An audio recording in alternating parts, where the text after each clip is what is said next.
Good afternoon. I'm Shannon Derejo from Creamer Media. Welcome to our webinar on water, where our panel of experts will explore how to fix fragile infrastructure and build a water-secure future for all businesses and communities. Today's webinar is brought to you by New Water, Stratus, Water Institute of Southern Africa, or WISA, and TechRevere. We thank our sponsors for their support in making this webinar possible. Before we begin, please be aware that we've enabled the Q&A function, so please post any questions into the Q&A box. You'll find this on the panel at the bottom of your screen. The panelists will answer as many of your questions as possible throughout the discussion. To encourage interaction, we've also enabled the chat function, so you can network with the panelists via the chat box. You'll also find this at the bottom of your screen.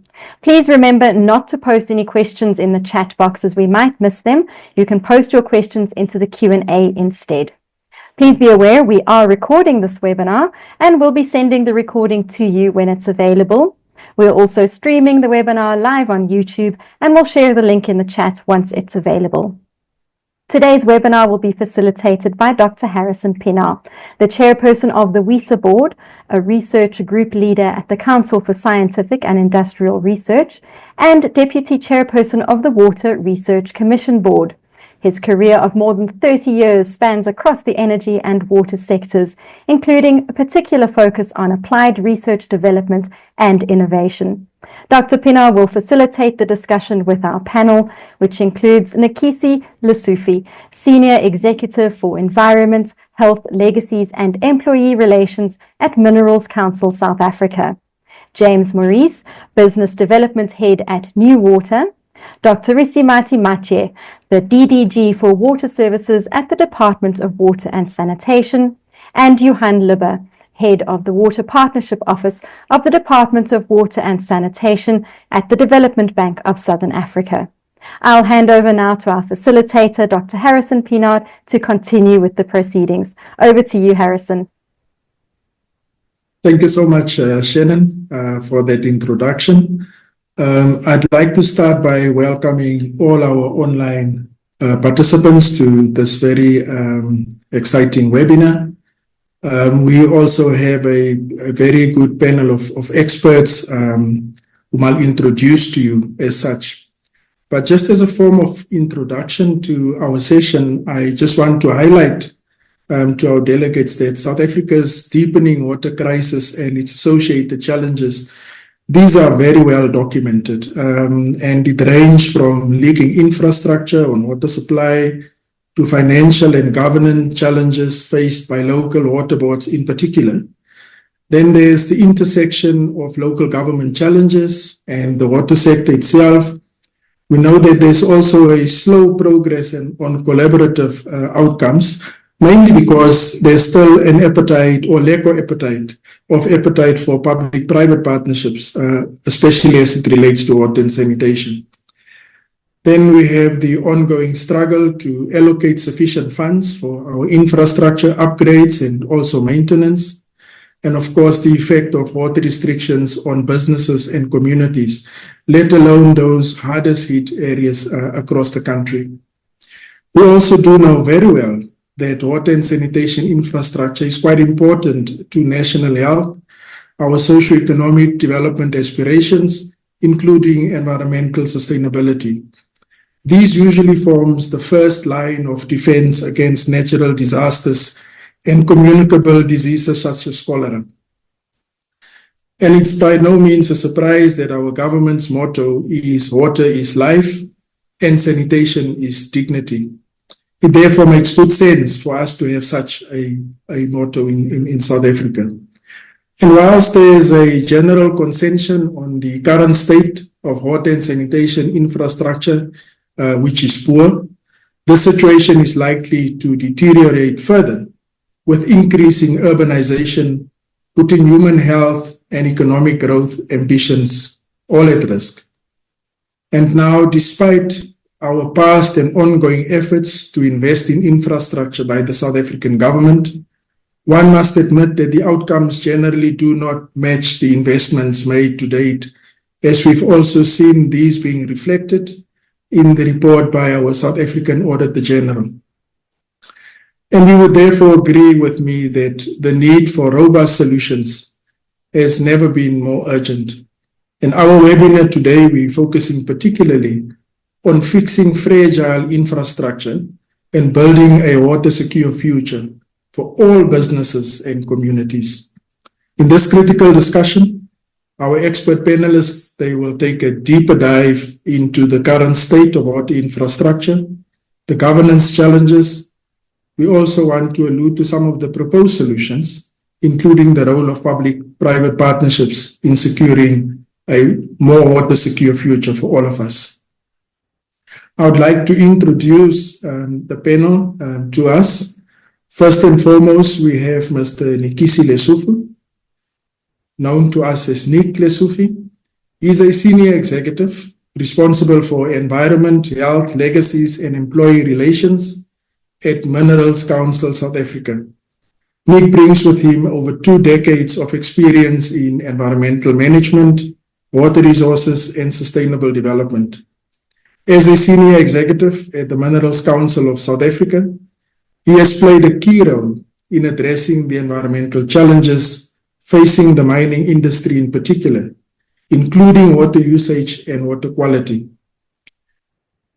Nick has a very keen interest and focus particularly on the critical role of the mining sector in water conservation and infrastructure improvement.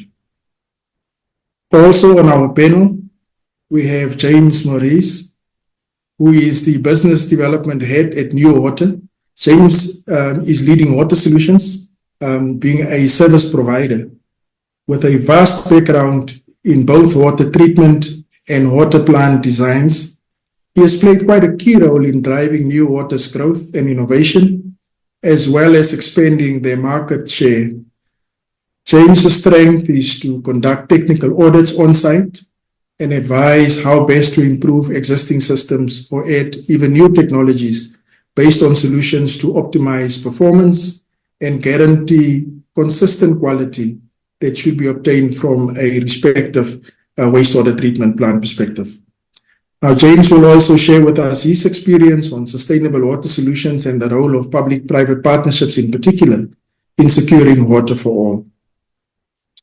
Then we also have Dr. Risimati Matai, who is standing in for the Director General of the Department of Water and Sanitation. Risimati is also the head of the branch Water and Sanitation Services Management.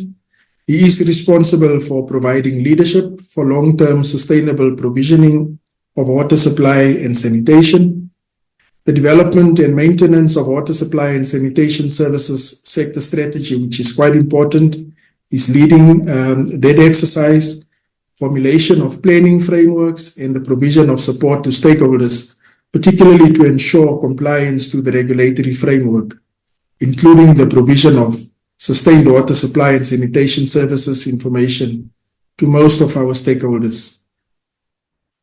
In his division, they also provide structured support as it relates to decision-making and planning, formulation and sanitation planning, as well as water use efficiency framework, providing also oversight and management of our water supply and sanitation services infrastructure grants and programs, particularly through your regional bulk infrastructure grant, the RBIC, as well as your water services infrastructure grant, and the provision of support on water supply and sanitation services management functions to stakeholders at large. So this portfolio is quite a key portfolio within the department and quite complex. I'm sure there's no dull day in his diary. Then we also have on our panel Mr. Johan Libbe, who's heading up our Water Partnerships Office, which is a ring-fenced entity of the Department of Water and Sanitation. This entity is housed at the Development Bank of Southern Africa. And this Water Partnership Office, as a water sector program, it supports municipalities in particular, including water boards, to prepare and structure bankable projects to attract private sector investment. And now Johan, as a professional engineer, he's been involved in quite a number of planning and preparation and development of various large-scale infrastructure projects and programs. To date, he has gained quite a thorough understanding of project finance, public-private partnerships, as well as the municipal operating space, and he has gained valuable experience in the structuring, financing, and preparation and bankability of infrastructure projects. This is our panel, and to kick off, I have some questions that I would like to pose to our panelists, starting with Nick Lesotho first at the Minerals Council for South Africa, just to gain from him also how the mining industry is addressing concerns about water security, given the country's water security and mining sectors' high water consumption rates to date. If you can maybe just share with our audience, James. Nick, my apologies. Over to you. Thanks, Dr. Pina. I think the mining industry has got a contradictory role to play insofar as water resources management is concerned. First, we are a water user like all other water users. But secondly, we are also a water impactor because our activities have a tendency or have a potential to generate pollution.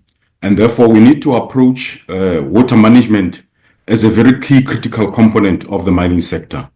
Just for a start, water is an indispensable ingredient insofar as mining is concerned, either in excess or in deficit.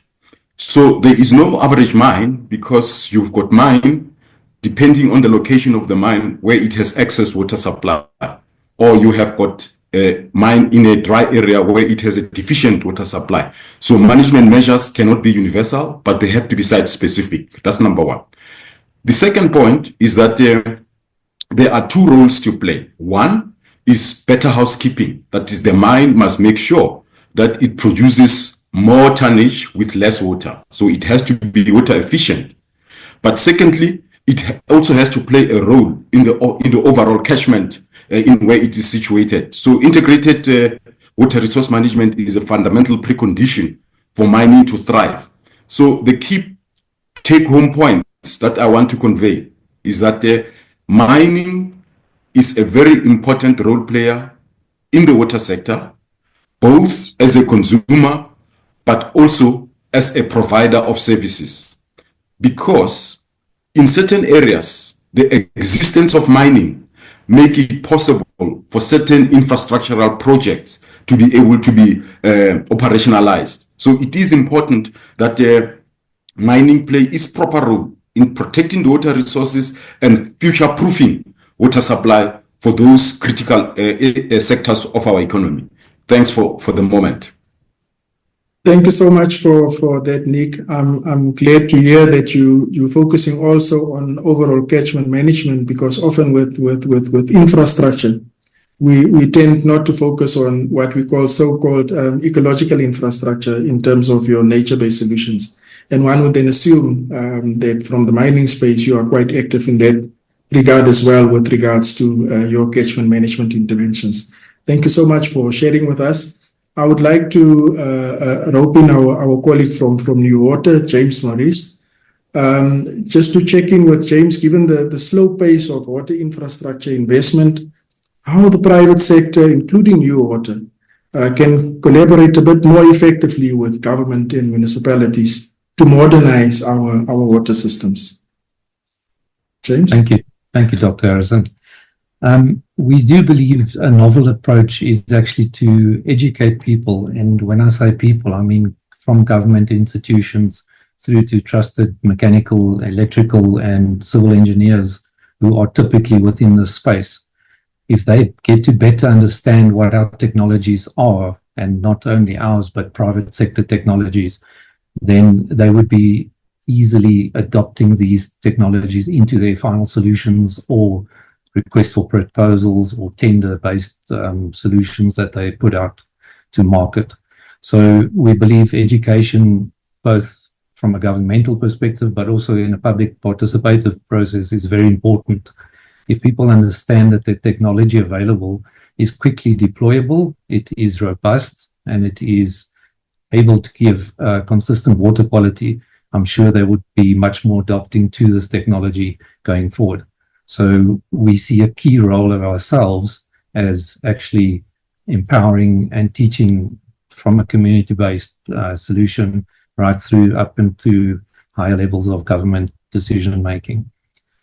Some of the examples of what we do in that is we actually institute a lot of site visits to our existing systems which use this technology, both in a mining application as an example, but within the space of this discussion, we've got many examples of actively running water treatment plants in a municipal sector, give or take 20 years already, which are in operation, consistently performing in terms of delivery, output, and most importantly, quality delivery. So tried and tested methods, although we allude to the fact that they're new, I don't think they are new on a global scale, maybe a little bit new in adoption from a South Africa perspective. Thank you. For that, James, of course, we know that the uptake of technology, often it is not at the pace that we want, especially at local government level. But yeah, thanks for sharing with us. That brings me to the Department of Water and Sanitation, Dr. Isimati. If you can maybe just share with us, DDG, from your perspective, just an update on progress being made with the next phase of Lesotho Highlands Project and the milestones that are currently being worked towards as far as the Lesotho Highlands is concerned. Okay, no, thank you, Doc. Thanks for having us. I think the straight shooter to that is, I think we are, I think the public is well aware of how much delayed that project has been. Safe to say that much of the current challenges we're facing in Gauteng, to be precise, is because this project has actually been delayed for years. And maybe just to share with the colleagues, it's not only is this project earmarked to give much more needed support for Gauteng, but you will also have excess flows that will directly have a direct impact in Free State, Northwest, as well as portions of Eastern Cape and Northern Cape, to be precise. So it's actually a huge scheme. Now, the project is currently underway, as you're aware. It started about over a year now to actually accelerate the more additional water. The new Polyali Dam will be built, connected with a tunnel to Kata Dam, the current existing dam that is supplying the bulk of the region now. The project is supposed to be in line in the 28-29 financial year. We are hoping. Yes, there have been some few delays in the construction. As you know, in the construction space, there will always be some of those delays, but I think we are quite confident that the fact that the project is currently underway, the much needed relief, specifically in the economic hub of the country, which is Gauteng, will get excess water. So it's in line, and the department is actually monitoring it. And maybe to share with the colleagues, we even had the portfolio committee that went to check even the closure of the tunnel at the moment. So the project has set us high oversight from presidency, from the ministry, as well as from our infrastructure branch as well. So we are monitoring it, and the project is progressing quite well for now. So that relief is what we are anticipating. So yes, I hope I've answered you correctly. Thank you so much, DDG. Whilst you were speaking, there was just a question also that comes in with regards to skilled professionals within the water sector. Maybe just to share with our audience, if they are in the department of WISA. WISA is particularly concerned with skills development. A key partner of the Department of Water and Sanitation. But maybe just from within the department, DDG, if you can share what are...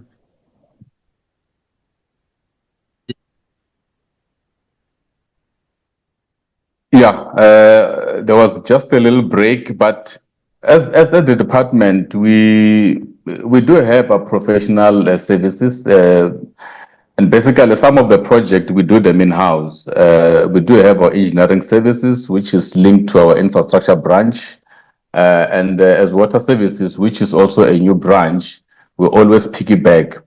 But what we have found to be a challenge in the sector, Doc, it's not much on the national planning scale in the department, but it's mostly on the implementation, especially where projects have to be implemented from the municipal level. And I think much of our challenges are actually happening there. If you look at the retainer levels of engineers in that space, it's quite minimal.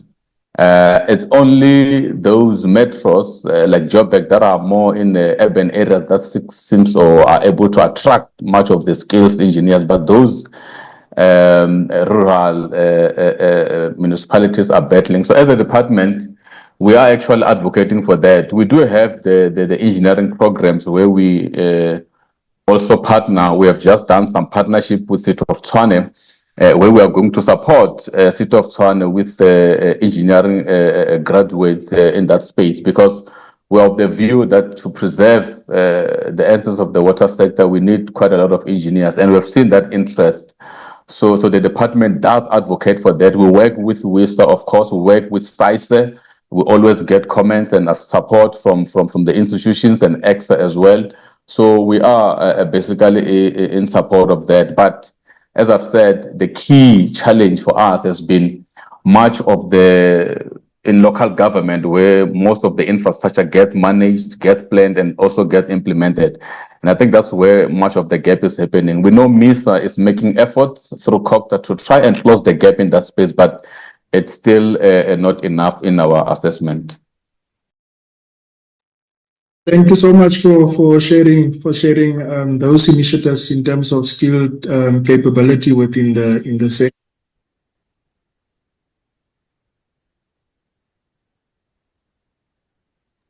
Harrison, your sound In terms seems of to be water. cutting out a bit.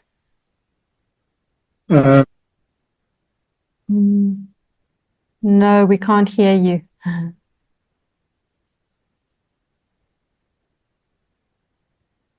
My apologies. It comes in and out.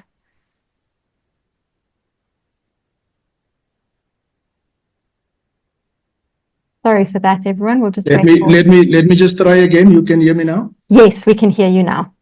Okay, perfect. Thanks so much, Shannon, for that, and my apologies to our audience. Maybe if we can just bring in Johan Leber from the Partnership Office for Water. Johan, maybe just to share with us from a DBA's perspective, how you work through this office at DBSA to attract private sector investment and partnerships to help address the particularly as it relates to water and sanitation. Johan? Yes, thank you. Thanks, Harrison. I think to our audience, we know that the water environment within South Africa is quite complex. It's not an easy sector to finance. If you look at the water services side, the responsibility and the mandate sits with municipalities. But we also have challenges within municipalities. We've got capacity constraints. We've got this not a lot of skills and expertise. We just discussed that. There's funding challenges, but the need sits within the municipal environment. On the other hand, we've got the private sector. We've got capacity. We've got skills and expertise. There's lots of money in the private sector, but we don't have the projects and the mechanisms to match the two. So that's really where the water partnerships comes in and was established by the Department of Water and Sanitation to try and see how can we support municipalities, how can we create opportunities for the private sector to participate and support government with the provision of water services. We've seen the success of the REAP program. We're trying to replicate some of those successes within the water sector. We know water and energy is very different. But looking at things more from a programmatic perspective is one of the key things that we feel will go a long way in terms of creating partnerships and creating opportunities for private sector to participate. So The Water Partnerships Office, one of our roles is to firstly develop standardized programs. We've got 6 standardized programs, and I'll mention them to you just now. But the reasoning behind that is to create standardized documentation, models, approaches, so that we don't reinvent the wheel every time we do a project. We often see that municipalities do the same types of projects, but they all start from scratch. And it takes a long time, it's expensive. So if we can create a toolbox of documentation, of approaches within these programs, it will hopefully help us to do things quicker, easier, and more cost effective, and to be able to learn from experiences and bring that into improved efficiencies. So, and then within those program environments, we then support with preparation of projects. I think that's the key challenge that we are facing. The private sector, as I've mentioned, is there and they're ready and they want to invest, but the bankable projects aren't there. So we need to spend time, we need to spend our effort in creating bankable projects. And that's where the WPO also supports municipalities to do the feasibility studies. We don't do the feasibility studies ourselves. We still make use of consultants and advisors to do that. But then doing the preparation activities, get to a stage where projects are bankable, and then those opportunities then being available to the private sector to come in with funding, with operation and maintenance, with longer term support to municipalities. So just to mention quickly the programs we have, the standardized programs. Firstly, we have a non-revenue water program, which is designed to support municipalities to reduce their non-revenue water. We know our losses are almost 50% on average. So it's to help reduce the physical losses, help to improve revenues. The model that we're looking at there is performance-based contracts, where the private sector will come in and also fund, but then be responsible for reaching the targets, and there's a revenue sharing mechanism then with the municipality. The second program is a water reuse program, where we will take water from municipal wastewater treatment works, upgrade and refurbish those facilities, but then do additional advanced treatment, and the water can be treated to potable, industrial or agricultural use. Also look at beneficiating the sludge and generating energy from these facilities. And the typical model that will be used there is through PPP, so a project finance model, lending itself, I think, to that type of infrastructure. The third program is a wastewater treatment program, I think linked to the reuse, but we don't always have a reuse opportunity. In some cases, we just need to treat the effluent to the right standards before we discharge. We know from the Green Drop report that many of our plants across the country are failing. So that program focuses on the upgrading, refurbishment and rehabilitation of the wastewater treatment works. The fourth program is a non-sewage sanitation program, where we want to roll out the new technologies that's being developed internationally in terms of off-grid or water-efficient sanitation technologies, typically applying it to informal settlements, schools, developments that are constrained in terms of centralized treatment facilities. The fifth program is a seawater desalination program, which will look at procuring large volumes of desalinated seawater, obviously for our coastal cities. And we're still at an early stage there, but designing that program around a IWP, independent water producer, or PPP model.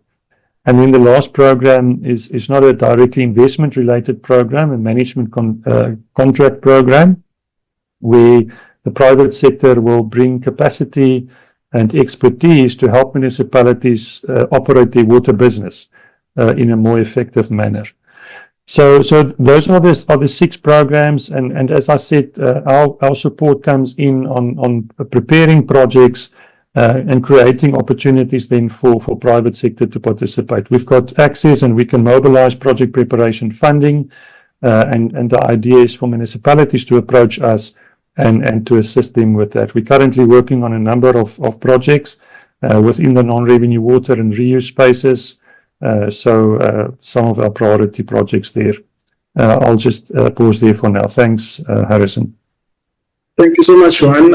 I think many of us also had the privilege and opportunity to engage you a few days ago at the International Water Association, particularly around the water reuse program. I do take it that the support to municipalities, it has a particular focus on capacity building itself, and that maybe also speaks to the question that was raised earlier around skilled capabilities within the water sector. But I want to give James also an opportunity on this. I saw he raised his hand. James, let me give you an opportunity. Please come through. Hi, thank you very much. Johan, thanks for the insightful information. It's always good to know what's happening sort of behind the scenes. I just wanted to know if you've, as a department, had any consideration or further thoughts around a rental-styled agreement. And what that would mean is obviously access to quickly deployable systems, and whether or not that was short-term, medium-term, or even at an exploratory sort of pace, which could be rolled out to prove a concept. There are certain people within a Southern African context that do have large capacity rental systems available. And this could be beneficial in two ways, obviously, that one doesn't have to go through too many processes. You can get a system on the ground, giving a particular community something within a very short space of time. I'm talking about a couple of weeks at most. And within that lies the benefit of then having a look at how does it perform, what is all associated to keep it running and so forth. So I just wanted to know from a government perspective, has there been any discussions, or what is your thoughts regarding perhaps also including a rental-styled model for consideration? Thank you, James. I'll give you an opportunity. DDG Risimati, you're more than welcome also to come in if there's a need. But let me give you an opportunity to respond, Johan. Thanks, Harrison. Yeah, James, I think we need to look at all options and all different possibilities and models to address the challenges that we are facing. I think we know that there's a lot of new innovation coming in from technology providers. There are different models like the rental models that you referred to. I think traditionally we've been sort of set in a certain way and only considered things in a that fits into the box. We need to start looking outside of that box. We have to still operate within the rules and the regulations of government and of municipalities, but I think there is room to consider these new technologies, these different models, and it's a matter of a municipality being keen and eager and supportive of following a specific route that will then enable us to do that. But I think from a government perspective, the realization is there. We cannot do this alone. We have to partner with the private sector, and we just need to find the mechanisms and the models to do that. Johan, maybe just one follow-up on that. Thank you very much. Do you then also maybe agree with the idea which I presented earlier in terms of having road shows, in terms of having governmental involvement?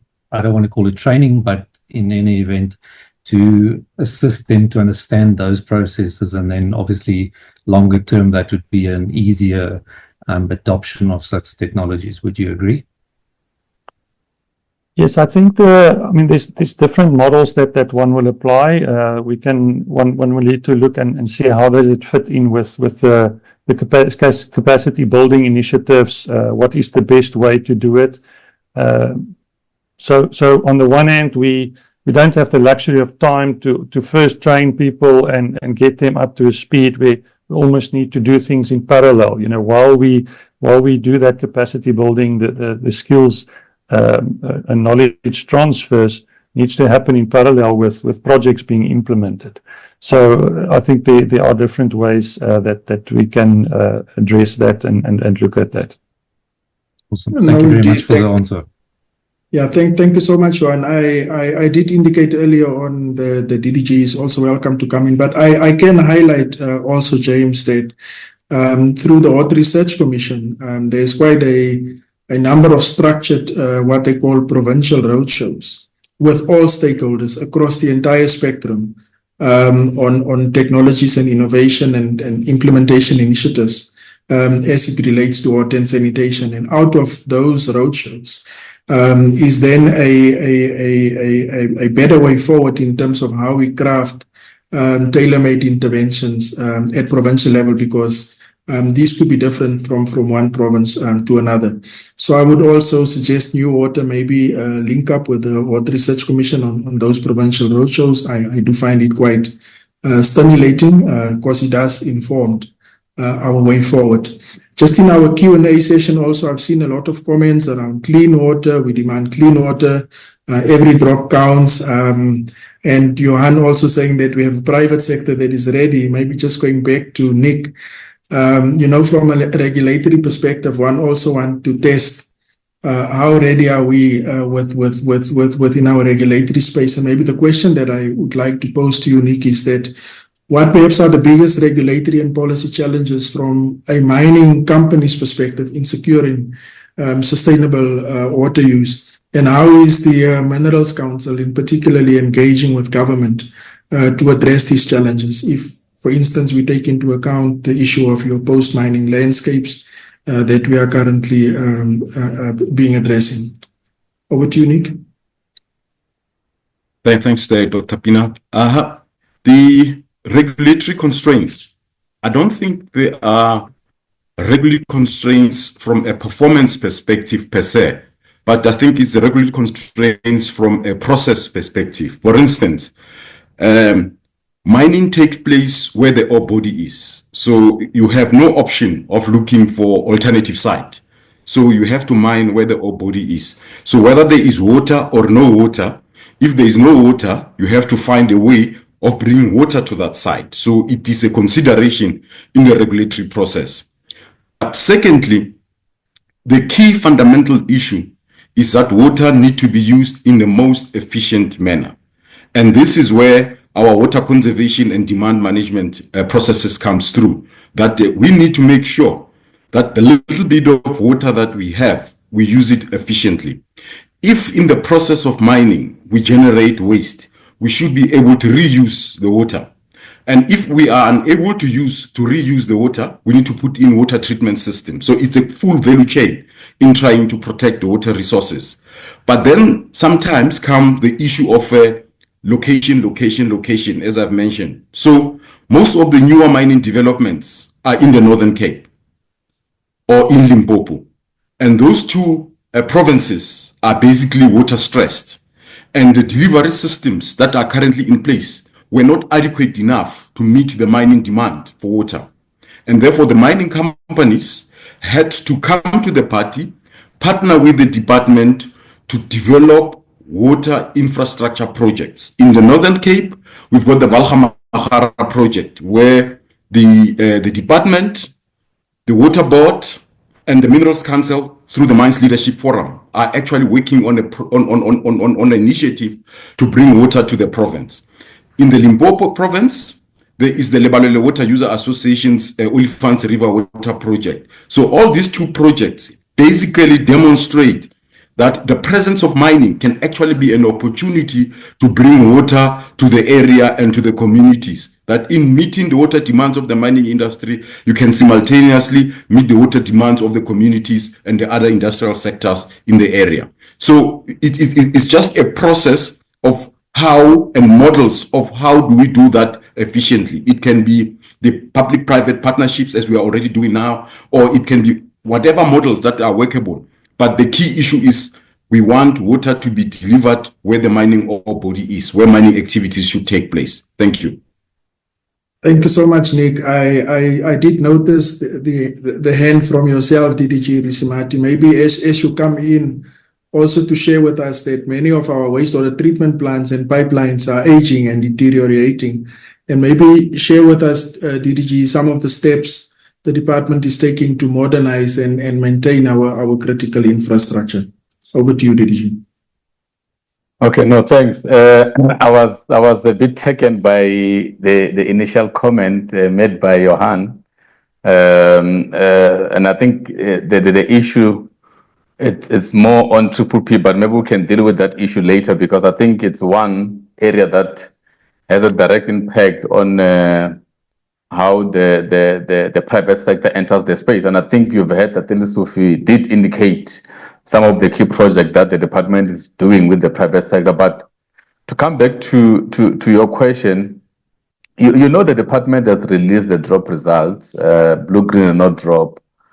Now, our assessment of the systems for both water and wastewater systems, it's much of our worry is the lack of capacity in the local municipalities or water service authorities, specifically the district and locals. Now, we have always requested these WSAs to develop the corrective action plans. Some hinges around the lack of governance, political instabilities, because some of the decisions that have to be taken, they need political decisions, like council must sit and make decisions. Now, at the department, we realize that in order to change that space or to impact the space, we are currently now, which is good, amending our Water Services Act, where we are separating the powers between the Water Service Authority and the water service provider, because what the country is failing, as you have said, Doc, it's not necessarily the powers of a water service authority as the municipality, but it's in discharging the function. Now, as you know, in our country, we have got three spheres of government. You've got a national, provincial, and local. And as national government, our ambits and powers rest within our National Water Act given to the Minister and Water Services Act. But then the amendment we're doing now in the Water Services Act is to separate and license the water service provision so that where a water service authority or a municipality is failing to discharge its function, they must therefore lose the license. They must therefore appoint an enabling water service provider to discharge the function. We're not changing or taking away the powers and function, but the role of them discharging a function to the resident is what is currently suffering. Now, we are at an advanced stage, Doc, because the Office of the State Law Advisor has just given us a go-ahead.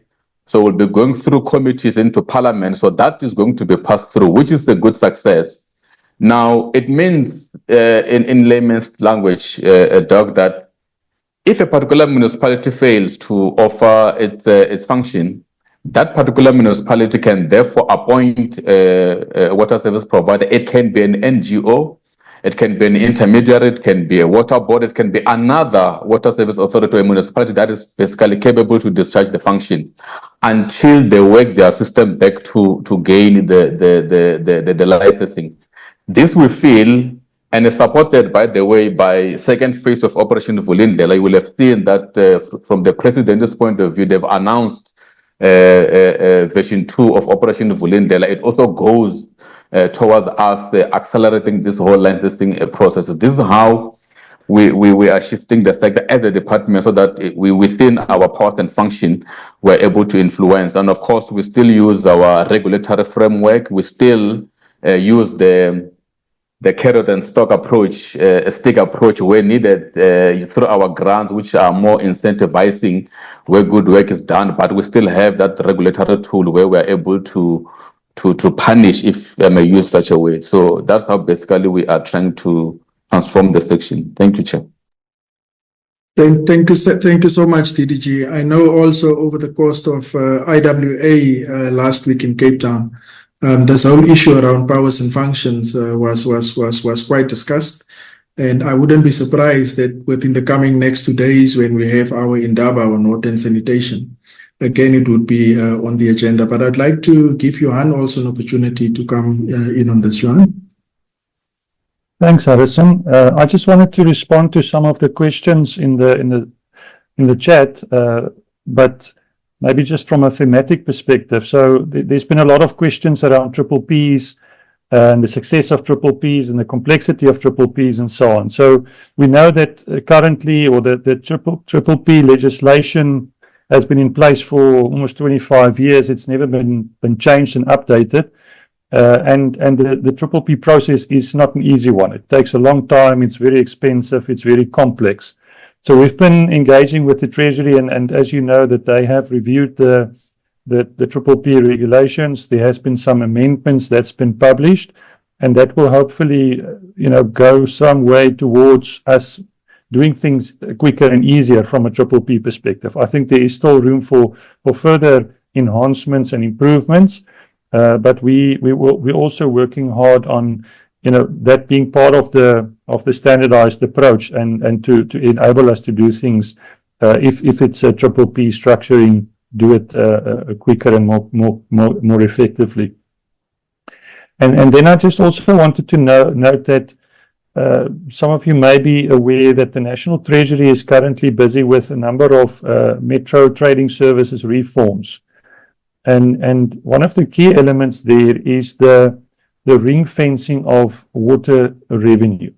So currently what happens, the water revenue goes into municipalities and it often gets used for other services. So it doesn't find its way back into water infrastructure. And that's, I think, led to a lot of the state where we are in, with the deterioration and the poor maintenance and operations of the infrastructure. So by doing this, we're going to ring fence revenues, water revenues within municipalities, to ensure that water that goes back into water infrastructure. And I think that will also create the environment within which the private sector can more, with less risk, participate in financing water projects and structuring PPPs and project finance type of transactions within the municipal space will be easier, because there is more security on that revenue stream. And the private sector has often raised this as a significant risk to investment within the municipal environment. So I think there's a lot happening in this space. Marty mentioned the licensing of the WSPs. I don't think there's one solution that's gonna solve all our problems, but all of these things will contribute towards and create an environment within which we can better structure and finance and implement the water projects. Thanks. Thank you so much for sharing that, Johan. Maybe just to check in with James also. We know that some of the innovative decentralized water treatment technologies are out there, and they do offer some support in terms of aging municipal infrastructure. And these technologies are being developed by various institutions like New Water, ourselves here at the CSIR, and other science councils as well. But one of the major hurdles in upgrading infrastructure is indeed the issue of funding and policy constraints. And we see that the water planning office is the water partnership office through Johan is making some headway in that regard. But from your perspective at New Water, what financing or implementation models could perhaps accelerate the deployment of modern water solutions in South Africa? Maybe just your views on that, James. So I think maybe a opening comment on that, and then I'll get into that, is communities and ultimately consumers of water don't necessarily care where the service provision comes from or emanates from, but rather that the service delivery of water is actually being adhered to. In other words, the guy opening the tap wants the water to be there. Whether or not a private institution or governmental parastatal is providing that service is of little relevance to that particular consumer or that particular factory looking to keep their production facility running. Having said that, there is a space most definitely for all participants to be there. We cannot be the be-end and all for all solutions. I would say that we would find our niche, and many other private institutions similar to us, maybe on a global scale, would find their niche in the smaller to medium-sized projects, which are then rapidly deployable and are able to be manufactured with local content and local service provision support, and that from a South African perspective specifically. However, we do obviously roll out these solutions globally, and we've done so even in first world applications such as Singapore, where South African technology was actually deployed from ourselves to actually support and solve many of their problems. So If it were international sort of references and large-scale deployments, I'm talking in the region of about 50 megaliters per day, all the way down to literally a couple of cubic meters per hour production. So that's kind of the space that I foresee that we could be really, really strong. And that would be anything from desalination solutions right through to brackish water treatment. Let's take half a step back and think about a village in a Karoo setting, just as an example. Historically, they might have had a water treatment plant which was perfectly suited to their requirements 20, 30, 40 years ago. However, that particular water source that they used to treat is now defunct. It's no longer available, or there's been contaminants within that water body, such as due to agricultural things. There might be pesticides in that water, or there might be a slight increase in industrial activity in the general area, and thus there might be industrial contaminants within that water. Now, a conventional older style technology water treatment plant relies on media filtration, flocculation and chlorination as a general rule of thumb. Those technologies unfortunately cannot address some of the undetected species and undetected contaminants within the water that we are now faced with or challenged with, let alone pharmaceutical contaminations, which are more prevalent, and that will be from a small municipality all the way through to anywhere in South Africa. There are drugs that are entering the streams, which ultimately end up in the treatment facilities and ultimately end up in the tap that you open up.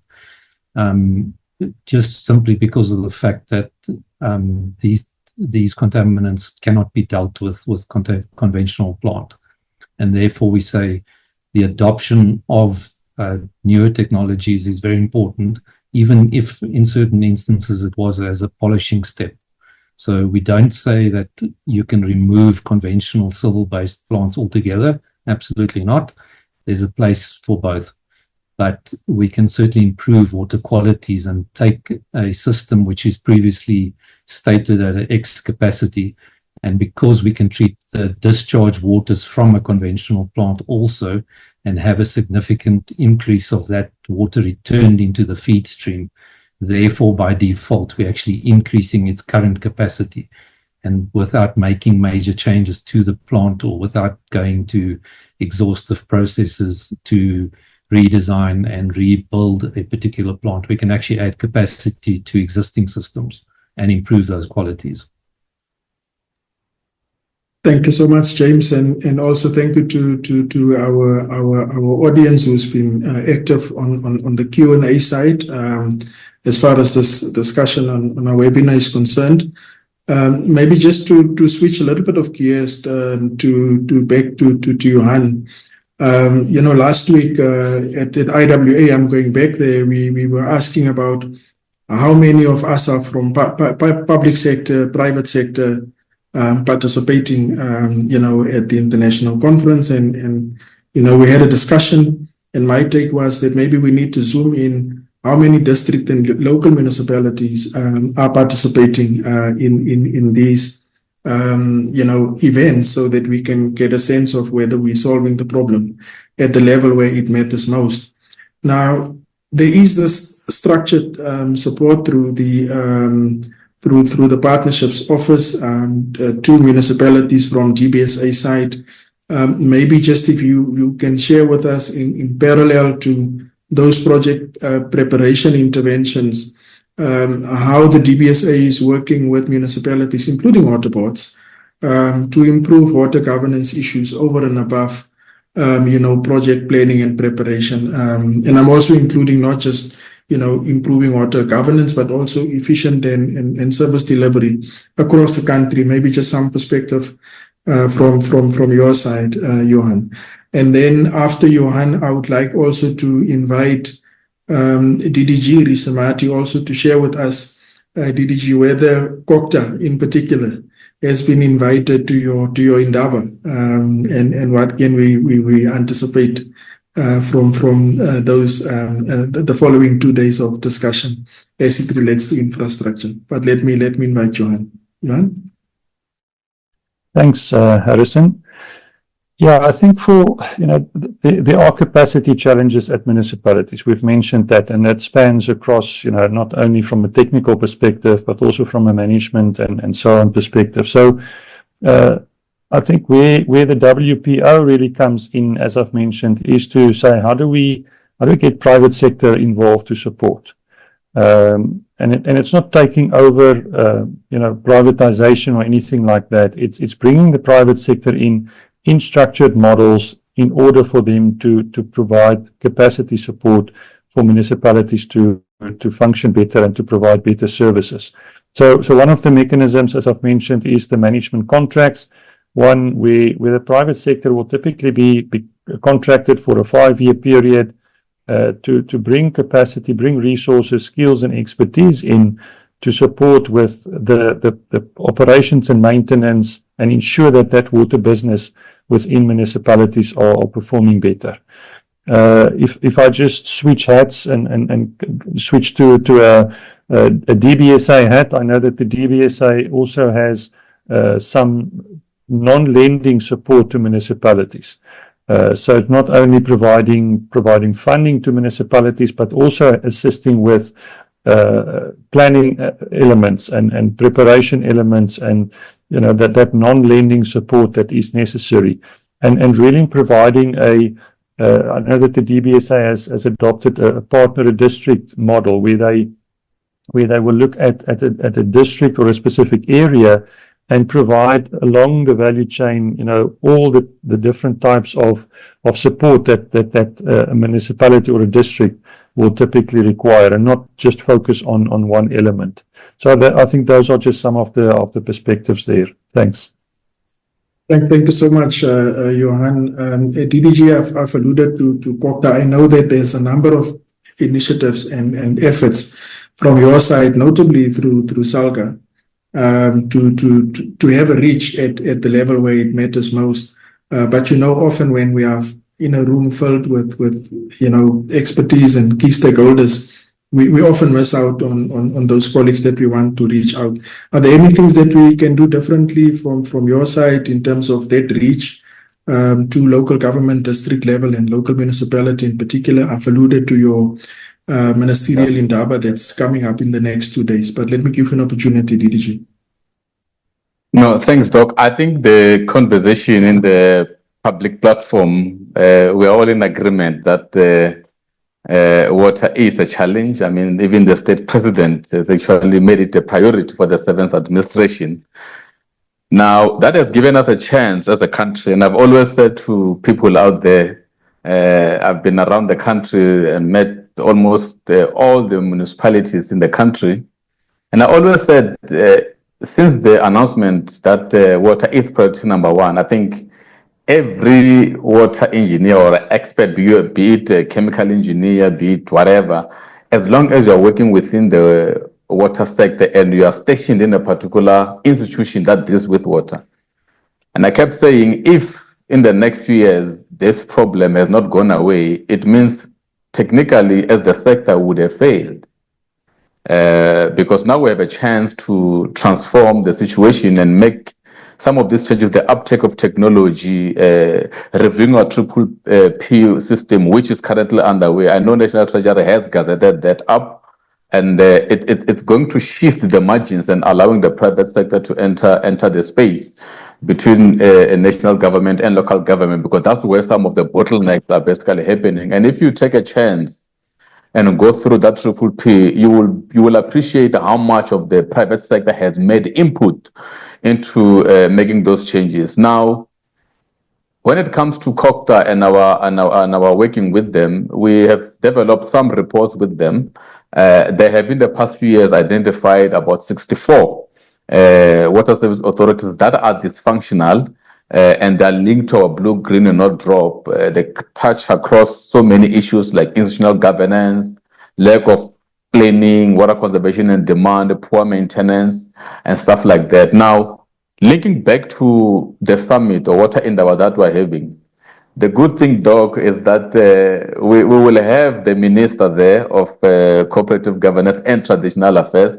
We will have the president of SALGA there, Mr. or Councillor Becky Stofile. They will be giving their key remarks. And actually, in essence, the president will be there to give the keynote address in this. It is expected that the deputy president will be the one closing the indaba on Friday. So now we have the private sector part of this. We have to date almost 1,000 members that have registered to come into the water indaba from the private sector, universities, young professionals, engineers, and so forth. So we are hoping that we will take stock of what happens last year when we had the water symposium done by the former minister, and then we'll look at what corrective action plans did these municipalities put through, how our council making resolutions to accelerate those commitments made last year, and now we're going to declare what are some of the actions that we must take forward after the president has actually made those announcements. So we are looking forward to one of the most robust engagement in the next 2 years. So our friends are going to be there, Doc. Thank you so much, DDG, for sharing. We have reached almost that time where we have to wrap up. But I just wanted to check in with our colleague Nick. Just from a mining perspective, we know that mines, your contribution to the economy, no doubt is acknowledged, but often, mining is often associated with bad things when it comes to water, whether that be AMD or water quality, bad water quality in general. Maybe perhaps if you can share with us, some of those successful industry-led initiatives, with government and communities to improve our water infrastructure from a mining perspective, especially in those mining affected areas. Nick?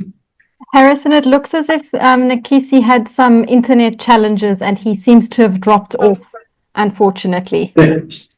Thank you so much for that, Shannon. So what I would then like to ask our panelists is that, given the financial constraints within the sector, what do we regard as, those biggest risks that the country face from a water and sanitation perspective over the next decade, and how can we look to mitigate them from our respective fields where we're coming from, whether that be from DBSA, from the department, and also private sector. Maybe I'll give DDG an opportunity, then I'll ask James to come in, and then we can conclude with Johan. Over to you, DDG. Okay, no, thanks, Doc. The projections is that if things don't change in the sector, we're going to have a huge disaster. Already, if you look at the SDG 6 targets for 2030, you are an academic. Already we are having a challenge. We're at risk of not achieving those. And in effect, our projections are we are literally 17% on a shortfall of water provision by 2030. So we are sitting at that risk. Now, there's therefore a need for things to change in the sector. And that is why much of the work that the department is doing, and I think maybe this will help, is that while reforming the sector, you had Johan talking about National Treasury through the City Support Program, dealing with the water trading entities with the metros. But in reforming the sector as a whole, there was a need also for the department to say, how do you then start attracting the private sector investment on the bulk water storages in the country? Because we're sitting at a balance at the moment, a 75% balance, and you look at the reliability levels in our country has actually dropped drastically. And that's where we said, fine, few things that are crucial is to advocate to accelerate the issue of the independent water regulator. Number one. The other issue was we need to accelerate the National Water Infrastructure Agency, which was actually enacted into law by the president late last year. Now, this at the moment, for instance, the agency is designed to ensure that when we go out and attract private funding, we have always, as a department, relied or depended on National Treasury to give us the guarantees. They look at the fiscals, they will tell you the financial status of the country is constrained, so you can't do a high uptake of some of this investment.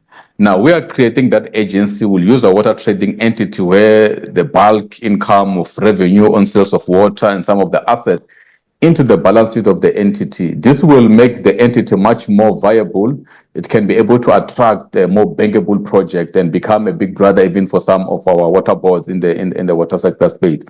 This is projected to say if this gets accelerated, and we reform the sector through our regulatory framework in our water service authorities through licensing, and you get some of these municipalities aligning to the commitment, we can be able to save the future. But if nothing is done going forward and creating more bankable projects and creating the enabling space for the private sector to enter into the water sector, we are heading for a challenge. But we are confident that with these reforms and sector challenges that we are trying to deal with, I think we're in a right space that we'll be able to conquer, and we are positive as a department.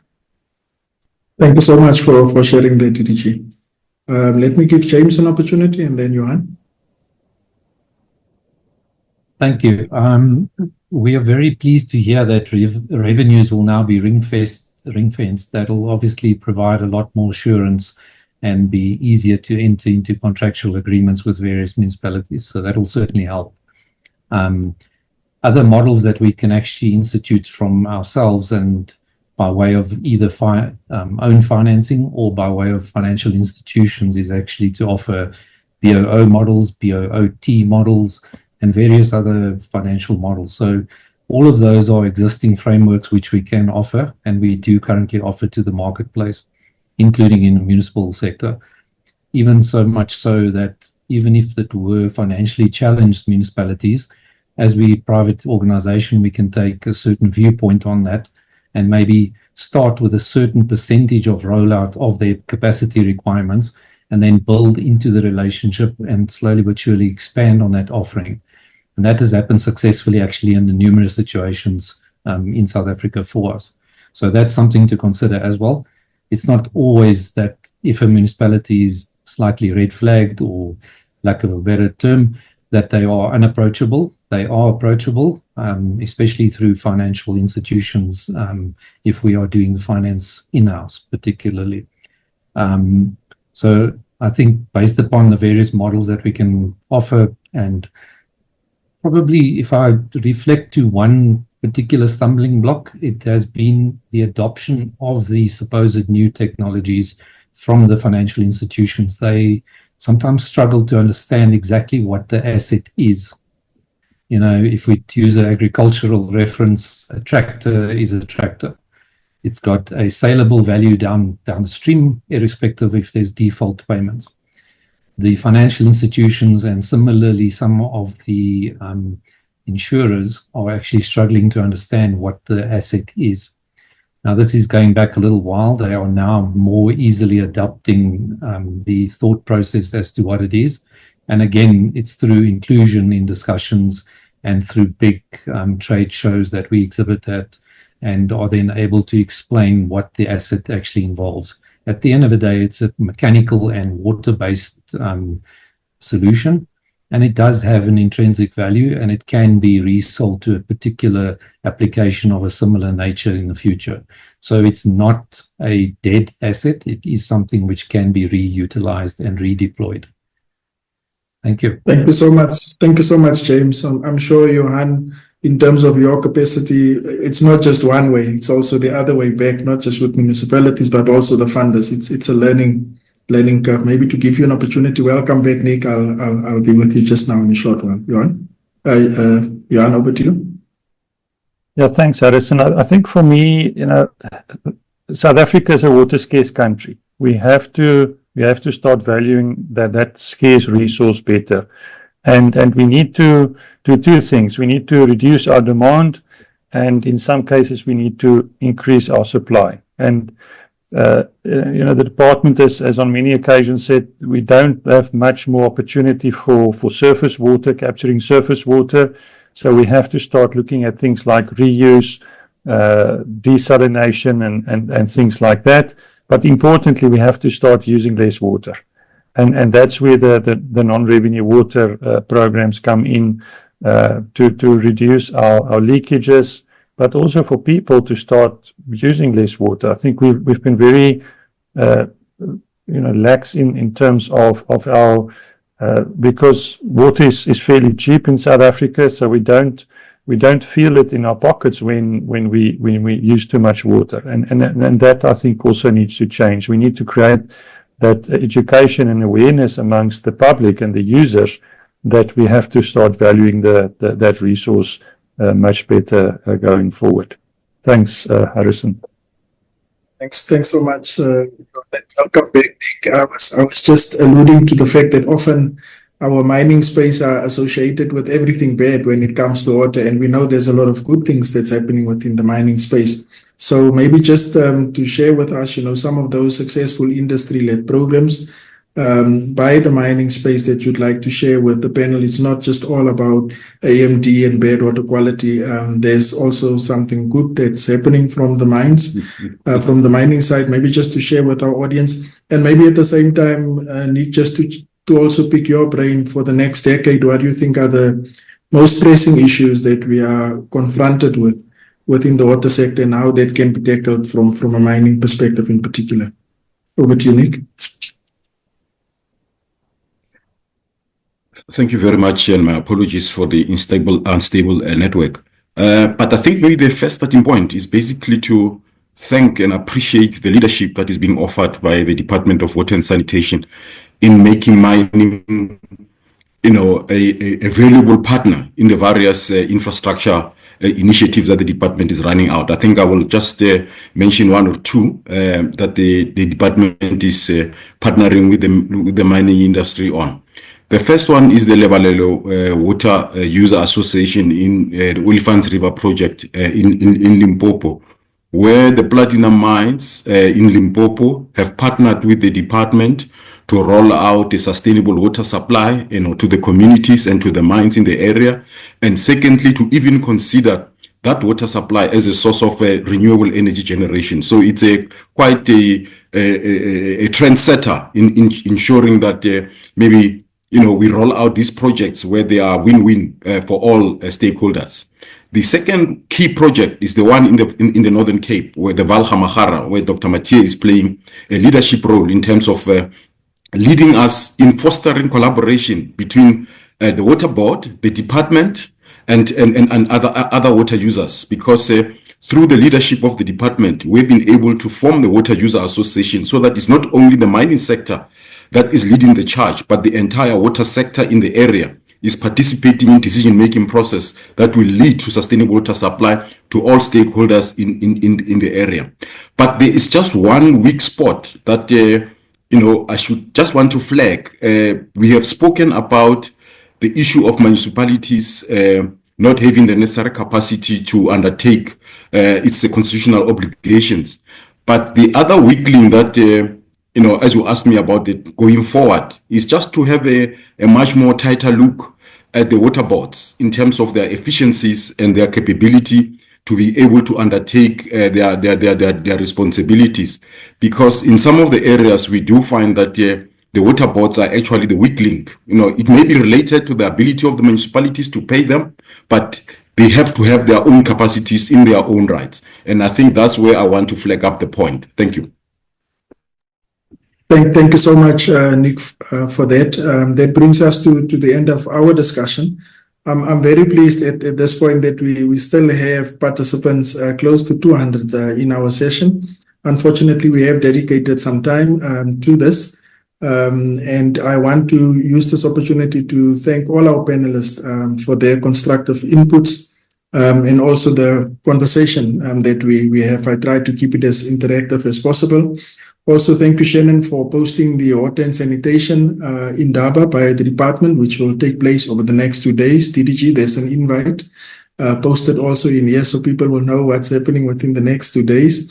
But maybe just to highlight that, from the Q&A session, there's also a number of comments around the need for uptake of technology. And I want to say that, yes, technology uptake may be slow, but there's a lot of good intent and initiatives and efforts happening at the same time, notably through the Water Research Commission, who's going around the country to have these provincial workshops to tap into what the pressing issues are in terms of research, development, and innovation, and how these can be taken up at local level. So those provincial workshops, I would like to put an open invitation to stakeholders to participate when the Water Research Commission is in your province to have a discussion on these.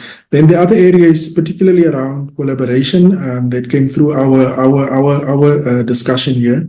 I think we need to continue massifying our PPP approach. There are models that's working, and we know there are some models where we have challenges, but I don't think that should stop us from continue to pursue our public-private partnerships going forward. The water sector is complex. Water knows no boundaries. We always say that. And it's not going to take an easy task to fix it.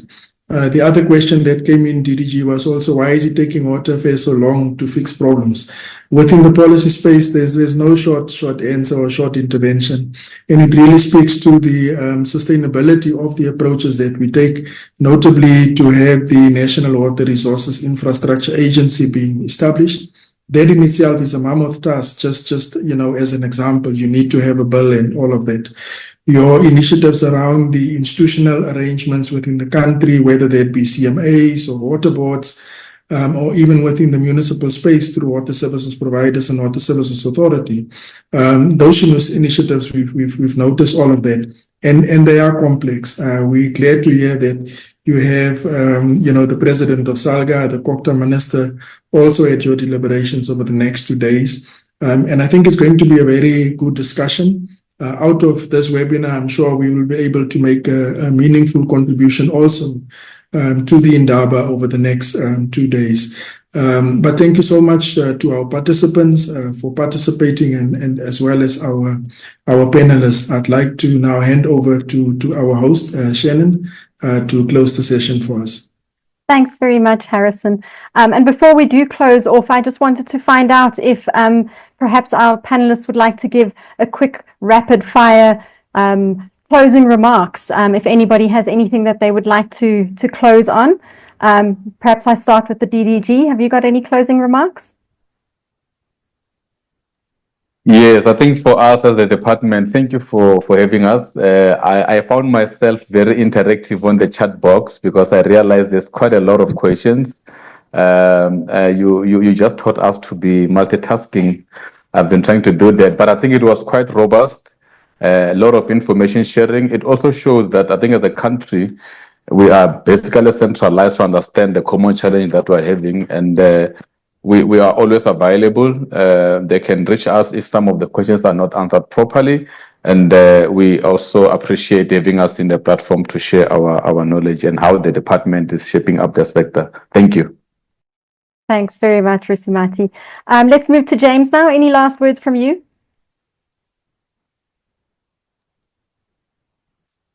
Thanks. I think just we are excited to be involved in many more projects and many more service delivery opportunities to work on South African solutions and South African problems that we face.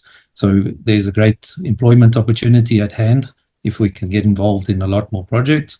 And having said that, the skills development and keeping people abreast with the latest technologies and we can do that from a South African perspective and upskill these South African persons into a meaningful career path. Thank you. Thanks, James. And then finally, Nakisi, anything from your side? No, thanks. I just want to thank you for the opportunity to be able to be here and the robust engagements in the Q&A platform. I think it's highly appreciated, and the insights that have been provided by the panelists. Thank you very much. Thank you very much to all our panelists. Johan Libbe unfortunately had to drop off for another engagement, so I thank you all for your attendance. And with that, I would like to also say thank you so much to Dr. Harrison Pienaar for enabling a robust and engaging discussion, which was focused on fixing fragile infrastructure and building a water-secure future for all.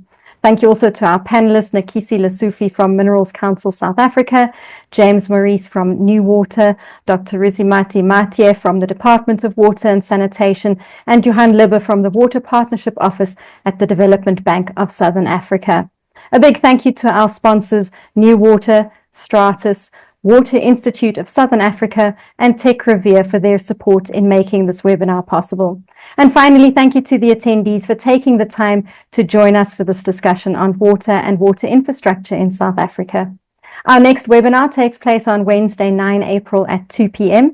and will focus on unpacking the gas projects, policies and infrastructure needed to avoid a supply crunch. We'll share the link to register for that one very soon. The recording of today's webinar will be sent to you all in due course. And if you have any additional questions, please be in touch.